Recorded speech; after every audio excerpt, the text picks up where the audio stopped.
ಘಟನೆಗಳು ರಾಜ್ಯದಲ್ಲಿ ಪಾದಯಾತ್ರೆ ಆದಂತರ ಆದಂತ ಘಟನೆಗಳು ಇವತ್ತು ರಾಜ್ಯ ಸರ್ಕಾರದ ಕಾಂಗ್ರೆಸ್ ಸರ್ಕಾರದ ನಿಜವಾದ ಮುಖವಾಡನ್ನು ಜನಕ್ಕೆ ತೋರಿಸಿದೆ. ಈ ಒಂದು ನಿಟ್ಟಿನಲ್ಲಿ ಗವರ್ನರ್ ಅವರು ಕೊಟ್ಟಂತ ಒಂದು ಸೂಚನೆ ಪ್ರಾಸಿಕ್ಯೂಷನ್ ಏನಿದೆ ಆದೇಶನು ಕೂಡ ಇವರು ಬಾಂಗ್ಲಾದೇಶನ್ನ ಆಫ್ಘಾನಿಸ್ತಾನ್ ಮಾಡೋದಕ್ಕೆ ಹೊರಟಿದೆ. ಆದ್ರಿಂದ ನಾವೆಲ್ಲರೂ ಕೂಡ ಜನ ಎಚ್ಚೆತ್ಕೋಬೇಕು.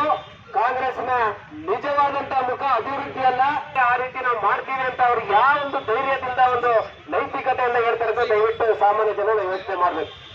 ಒಬ್ಬ ಗವರ್ನರ್ ದಲಿತ ಹಿನ್ನೆಲೆ ಇರುವಂತ ಗವರ್ನರ್ ವಿರುದ್ಧ ಬಾಯಿ ಬಂದಾಗ ಮಾತಾಡ್ತಾರೆ.